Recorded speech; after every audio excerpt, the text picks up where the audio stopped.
Boa noite a todos, bem-vindos a mais essa quarta-feira, o Evangelho no Lar de hoje, dia 9 de abril de 2025.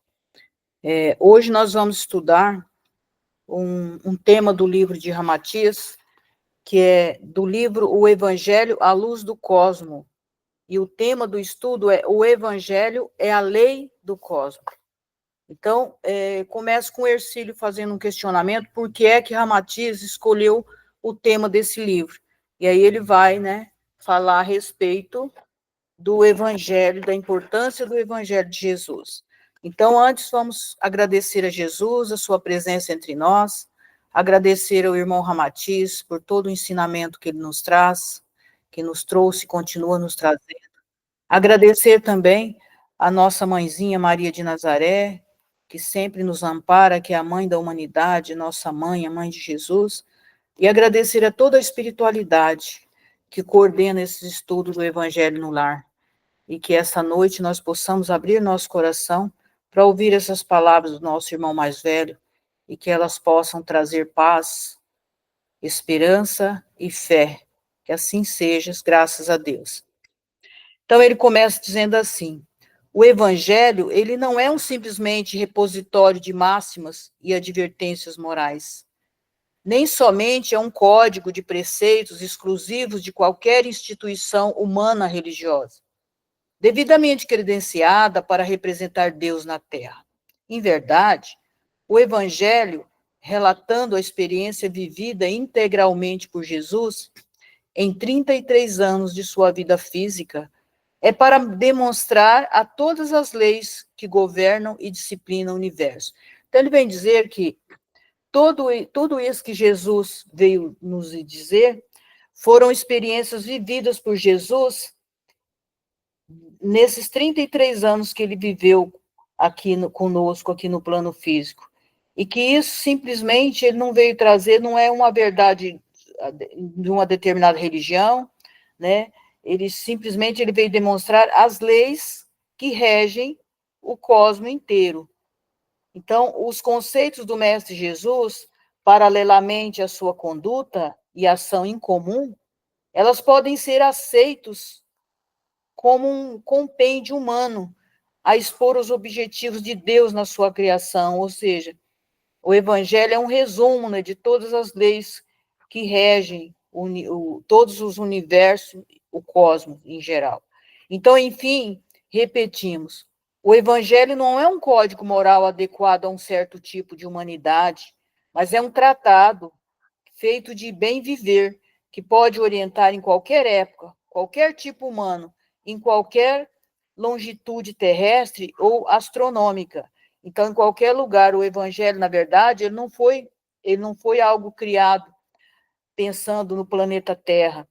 Ele simplesmente ele ele contém as leis que regem toda a criação divina.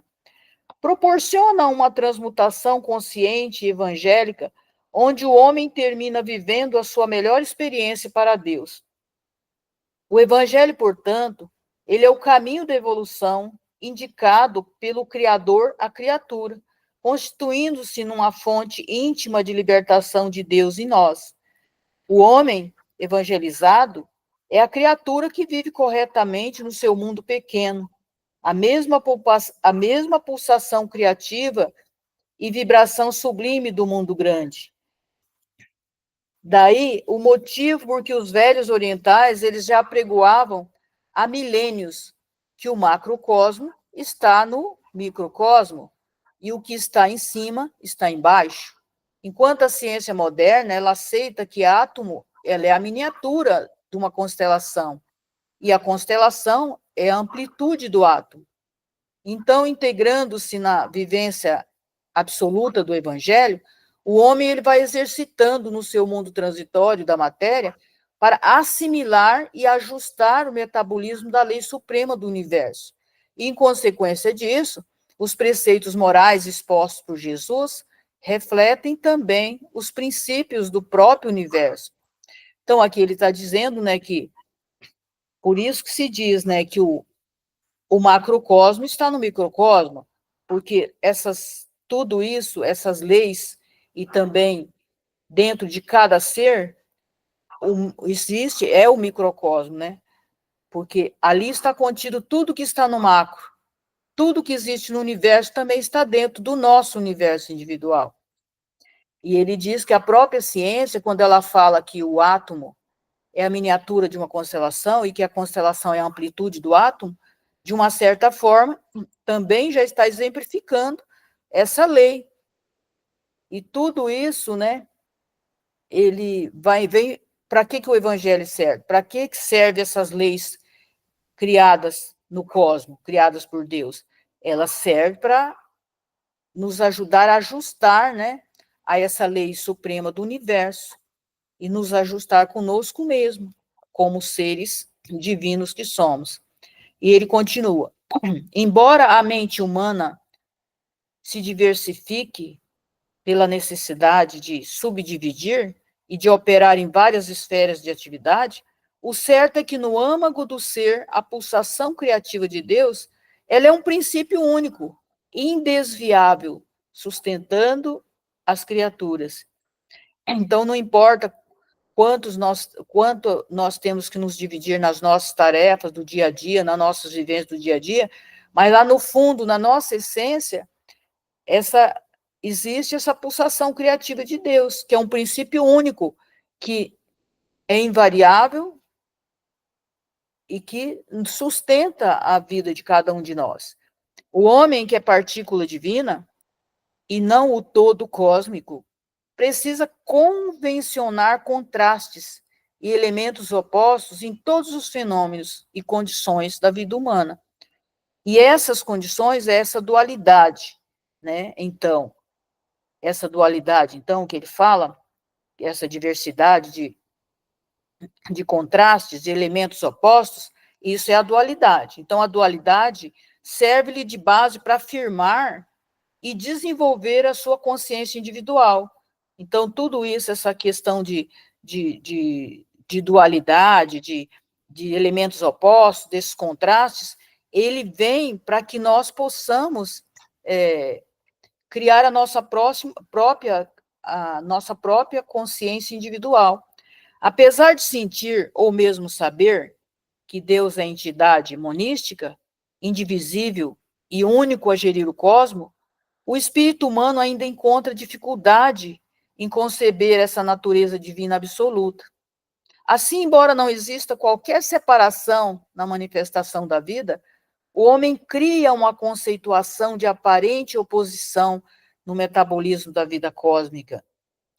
Mas o certo é que o universo fundamenta-se exclusivamente na imutável e irrevogável lei suprema, que disciplina, sob um só metabolismo, todos os fenômenos e acontecimentos da vida. Então, tudo que acontece está ligado à lei suprema, que é a lei única, né, criada por Deus, que é a lei do cosmos. Não existe outra lei. Em verdade, a mesma lei que rege a gravitação, coesão entre os astros, também disciplina o fenômeno da afinidade entre as substâncias químicas e incentiva também a união, o amor entre os seres. Então, ele está dizendo o quê? Que é a mesma lei, né, que rege tudo, tanto a gravitação, que faz com que os astros estejam em acordo, estejam em equilíbrio, essa mesma lei que disciplina todos os fenômenos que acontecem. Inclusive, essa questão da união, né, entre os seres, dessa questão dessa tendência que as pessoas têm de se ligarem uma na outra. Daí a equanimidade do progresso que ocorre com exatidão tanto num grão de areia como numa própria montanha de que ela faz parte. Por quê? Porque os dois são regidos pela mesma lei. A legislação divina, atendendo às necessidades organogênicas do corpo humano, ela age pelos mesmos princípios de síntese e análise bioquímica. Tanto no homem quanto no vírus. É a mesma coisa, é a mesma lei, é a mesma forma que é. que é regida, né, a vida tanto do vírus quanto do ser humano, quanto de um planeta, quanto de qualquer coisa, é a mesma lei, não existe duas leis, ela é única. Eis porque as orientações propostas por Jesus e de sua própria vivência é exemplificação pessoal, inseridas no Evangelho. São os acontecimentos educativos que podem ser usados pelo ser humano em qualquer latitude da Terra, noutros planetas e mesmo noutros mundos espirituais. São diretrizes de comportamentos que, na sua realização no mundo das formas, abrem cientificamente as portas do infinito livre ao espírito humano. Então, a lei, não importa se é aqui no planeta Terra, se é no planeta Mercúrio, ou em qualquer outro lugar, ela vai reger, né, a mesma. Não existe, ela é algo de aprendizado para qualquer lugar no cosmos. Não importa onde você esteja. O Evangelho, ele é a base de tudo. Ele é a lição que todos nós precisamos aprender. E ele continua: o Evangelho, como a súmula das atitudes sublimes e definitivas do universo, ele promove a mais breve metamorfose do homem em anjo. Porque o homem, depois de evangelizado, ele vive em si a síntese microcósmica do macrocosmo. Então, ele diz que o evangelho ele é a súmula das atitudes sublimes, que é ele que vai nos levar a esse crescimento até chegar na angelitude. Porque depois que nós tivermos evangelizado, nós seremos essa síntese, né? A síntese microcósmica do macrocosmo, ou seja, nós seremos uma síntese do macrocosmo, porque nós iremos perceber quem nós realmente somos, da onde nós viemos e para que nós estamos aqui ou em qualquer outro lugar. E ele continua: a lei de Deus ela é perfeita, sem jamais se modificar para atender a qualquer particularidade ou privilégio pessoal. Ela tem por função exclusiva a sabedoria e a perfeição de todos os seres. Jesus, em sua fidelidade espiritual, exemplificou em si mesmo o desenrolar das paixões humanas e, depois, a sublimação, assegurando a acesse angélica. A sua vida no cenário do mundo físico é condensação das leis definitivas que regem o cosmos. Ele proclamou-se como justiça, o caminho, verdade e vida. As regras do Evangelho, ensinadas à vivência correta e evolutiva das humanidades, nos mundos físicos, ela corresponde aos mesmos esquemas disciplinadores das vidas, nas constelações, dos planetas e asteroides, pulsando no universo. E assim Jesus movimentou-se na Terra sob a regência das mesmas leis que governam o cosmos, e as revelou em perfeita equanimidade com ações e transformações microcósmicas dos homens e à luz do Evangelho. Em consequência, o Evangelho ele é uma síntese para orientar o comportamento humano na Terra, na mais perfeita sintonia com os postulados científicos das leis do macrocosmo. Aliás, no curto espaço de 33 anos, Jesus efetuou o resumo de toda a paixão humana, através de milênios e milênios de aprendizado e emancipação espiritual do homem. Então, ele trouxe todo esse ensinamento através do Evangelho, desde as paixões até a sublimação que acontece com todo ser humano. A vida de Jesus, tão sublime, correta, pacífica e vivida sobre a força do amor criativo, teve por norma fundamental expor o resumo da lei de Deus. Então, esse foi o objetivo de Jesus, trazer o resumo da lei de Deus. Jamais o Divino Mestre praticou um só ato de sua vida na qual buscasse primeiramente atender os próprios desejos, nem mesmo quando disso dependesse a sua aventura sideral. Nascendo num berço físico, ele já trazia no âmago de sua alma o esquema de apenas servir e ajudar o homem na sua redenção espiritual.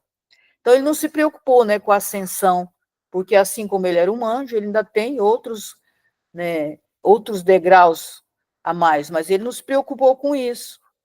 Ele se preocupou em auxiliar nós que estávamos aqui nesse planeta.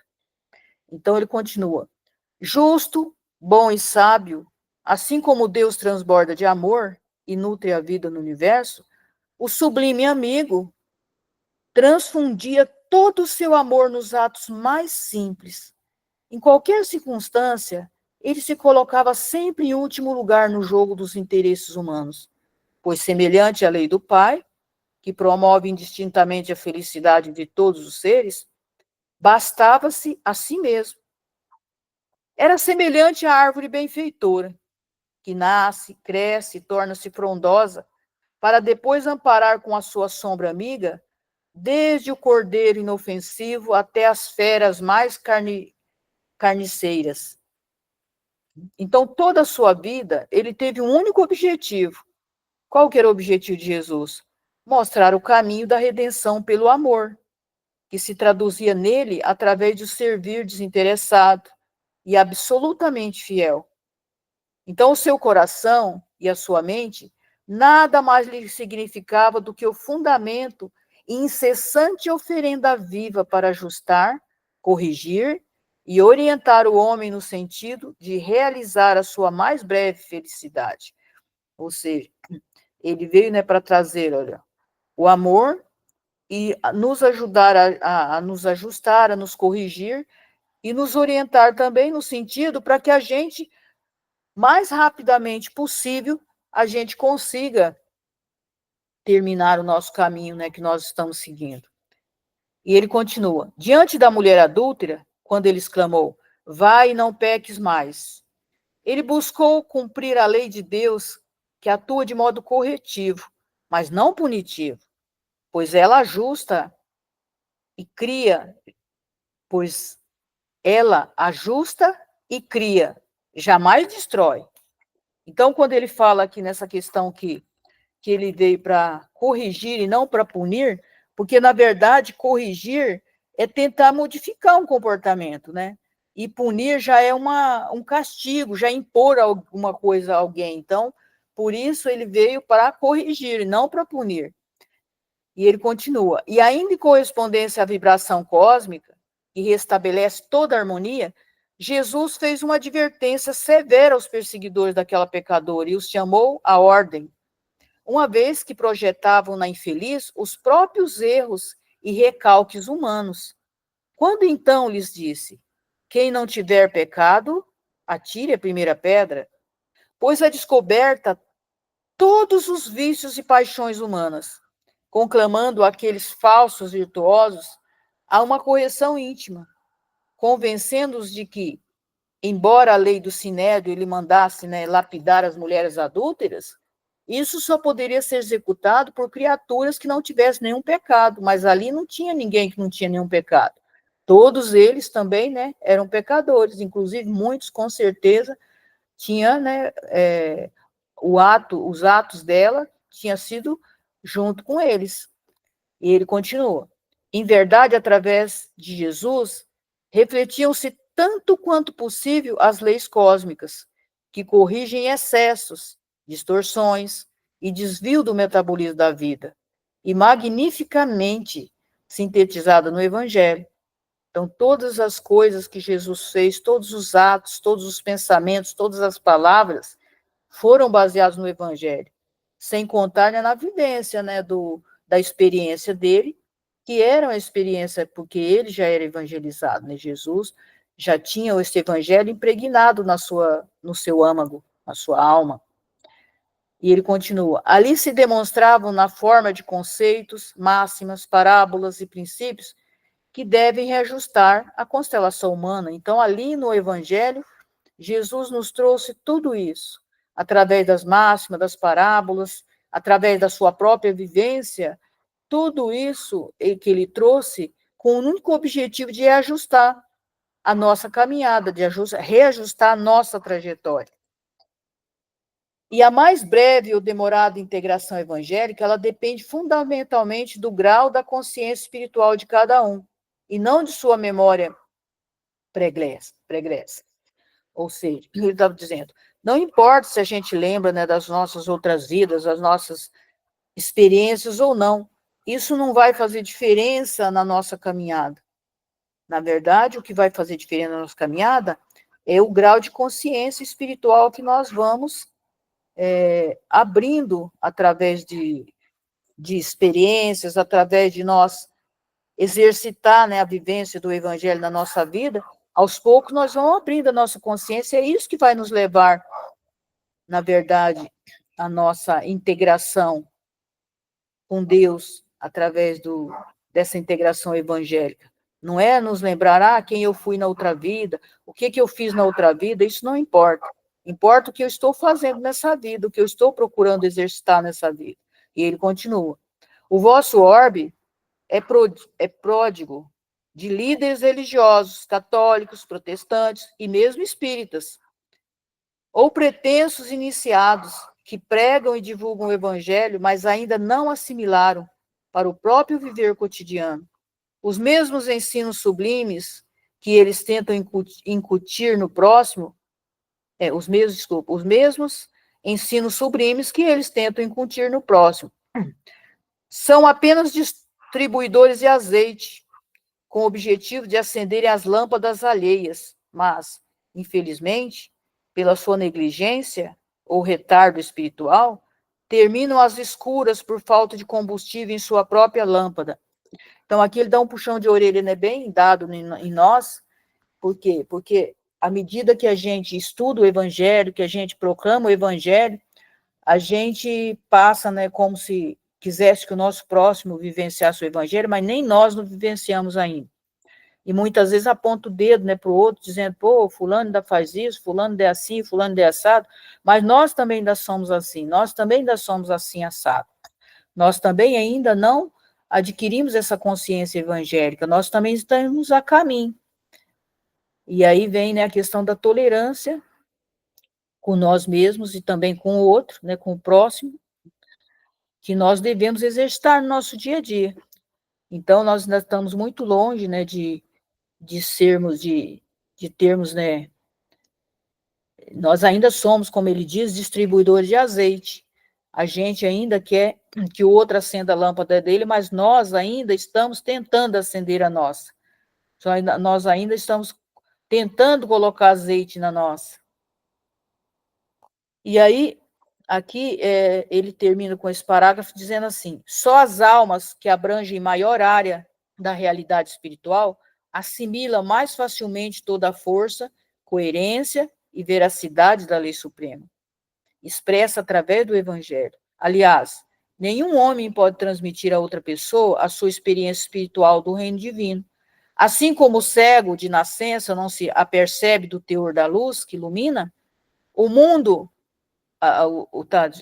o mundo, pois ele não vê. A assimilação exata do evangelho, como uma experiência viva para toda a eternidade, só é possível pela iniciação gradativa e ascendente da intuição. É a faculdade de saber a realidade divina, independente das formas e dos fenômenos dos mundos transitórios da matéria.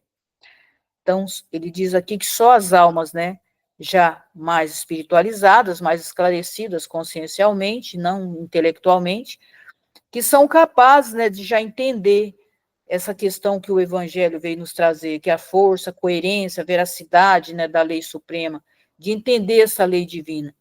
Mas o Evangelho está aí, para que nós usemos como base na nossa vida, para ir exercitando, né, as nossas vivências, porque às vezes fala assim, mas será que eu estou fazendo certo ou errado?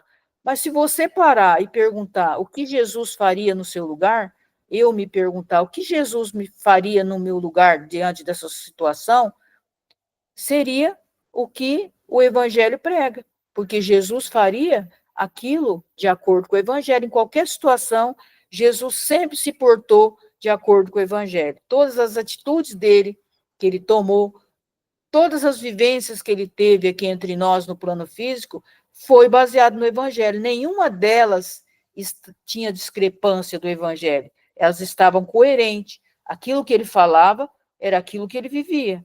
Aquilo que ele ensinava era aquilo que ele já tinha assimilado na vida dele. E aí, quando ele fala aqui da experiência, né, que tudo isso, né, ela vem gradativa na nossa vida, mas nós precisamos exercitar todos os dias, porque senão ela não acontece. Hoje eu não dei conta, hoje eu não consegui ainda fazer uma determinada coisa, desfazer de um determinado hábito meu que não é legal, amanhã eu vou exercitar de novo, até eu conseguir superar esse hábito. Para isso, eu tenho que usar aquilo que nós vimos ontem no estudo de Yogananda. Eu tenho, né, que usar a minha mente para isso. Eu não posso deixar que a minha mente me use. Ah, mas o fulano falou assim, eu já vou lá e já respondo na lata. Se eu ainda não consigo ter calma, tranquilidade, para não responder no mesmo momento com agressividade para o outro, amanhã eu vou tentar de novo, e vou tentar de novo, até o dia que eu conseguir ter serenidade e silenciar diante daquilo que não vai levar a coisa nenhuma, mas eu preciso exercitar todo dia, porque é através do exercício que eu vou conseguir me desvencilhar desse hábito. Se eu nunca fizer o contrário, eu não vou conseguir vencer a mim mesma. Eu posso até achar que eu venço o outro, mas eu vim para vencer a mim mesma. Então, eu preciso exercitar. E ele fala que isso aqui é possível através da intuição, né? Que a gente, lá no fundo, a gente sabe quando a gente faz uma coisa que a gente ficou assim, meio chateado lá dentro, é porque a nossa alma não concordou com aquilo que a nossa personalidade fez. Então, a gente vai fazendo esse contraponto entre eu me sentir plena daquilo que eu fiz, daquilo que eu disse, daquela atitude que eu tive, senti. Então, eu estou sendo coerente com a minha alma. Se eu não sentir internamente, lá no fundo da minha alma, eu me recolho e eu fiquei assim com algo que não assentou bem dentro de mim, é porque eu fiz algo, ou falei algo, ou senti algo, ou vivi algo que não estava de acordo com a minha alma. Se não estava de acordo com a minha alma, não estava de acordo com o Evangelho também, porque a lei divina está escrito lá na nossa alma, na nossa consciência, né? Então, é a nossa consciência que nos aponta muitas vezes, a gente fica com aquela pontinha lá dentro de uma insatisfação. Essa pontinha de uma insatisfação é porque nós fizemos algo contra o propósito da nossa alma, contra o propósito das leis que está escrito lá na nossa consciência. E aí aqui, nesse pedacinho, quando ele fala, é a faculdade de saber a realidade divina, independe das formas, dos fenômenos, dos mundos transitórios da matéria. Isso independe de nada disso, para que eu saiba da realidade divina. Por quê? Porque ela está dentro de mim, a verdade está dentro de mim. Né? Toda essa questão divina, ela está dentro de mim, ela está na minha consciência. Então, quando eu busco a minha consciência, eu consigo, né? Eu consigo me aproximar um pouco mais dessa realidade divina. E aí é onde todos os dias, a gente precisa silenciar, a gente precisa fazer assim como Santo Agostinho fazia, rever, né, tudo que nós vivemos durante o dia, para que nós possamos harmonizar com tudo isso, né?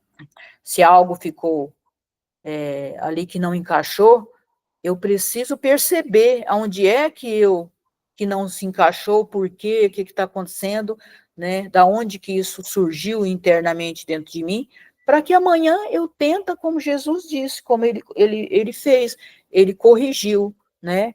Ele não puniu, para que eu também saiba me corrigir e não me punir.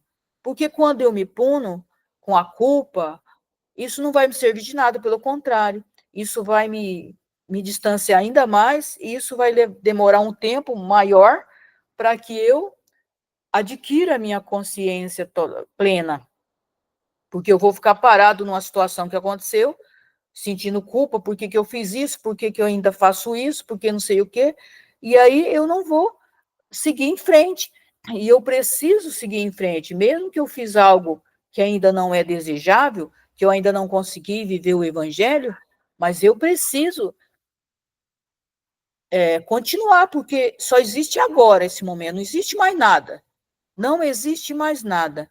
E eu não posso perder tempo e ficar preso lá num passado que eu não tenho como eu voltar e consertar. Agora, nesse momento, eu posso corrigir, né? Eu posso corrigir agora. Mas lá eu não tenho como eu ficar preso lá e me lamentando, por que isso aconteceu comigo, por que eu fiz isso, né? Por que fizeram isso comigo? Isso não vai levar ninguém a nada. Então, é só ressignificar as coisas e continuar a nossa vida para frente. Isso é fácil? Não é fácil, né? Então, aqui, quando ele fala dessa vivência de Jesus, né, que Jesus realmente ele falava aquilo que ele vivia. Aí eu me lembrei que Yogananda mesmo, né? Yogananda, ele não gostava, né, nem falar algo, né, que ele não tinha vivenciado.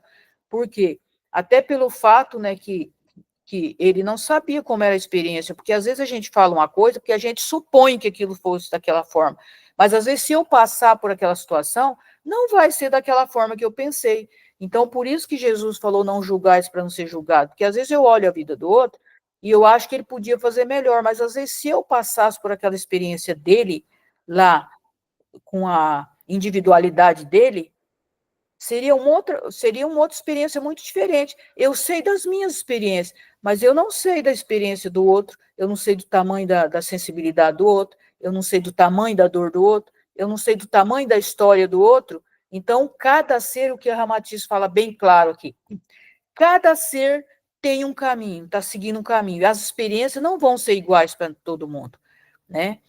A gente pode viver as experiências lá do Evangelho, mesmo as experiências do Evangelho, ela vai ter um sentido para mim, para você vai ter um sentido diferente. Até esse encontro com Deus. O meu encontro com Deus vai ser de um jeito, o seu encontro com Deus vai ser de outro jeito.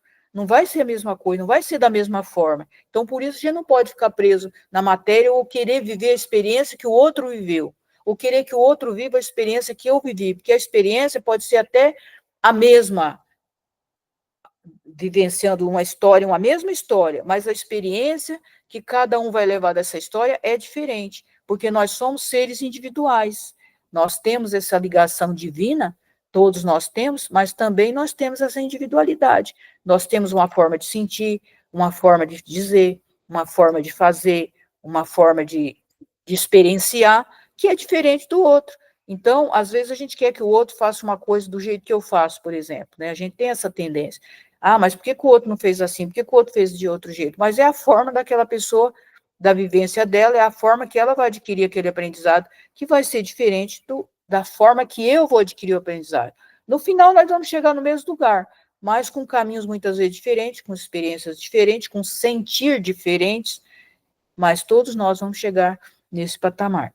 E aqui eu encerro e deixo os comentários para quem quiser contribuir, porque esse texto ele é tão rico que merece a colaboração.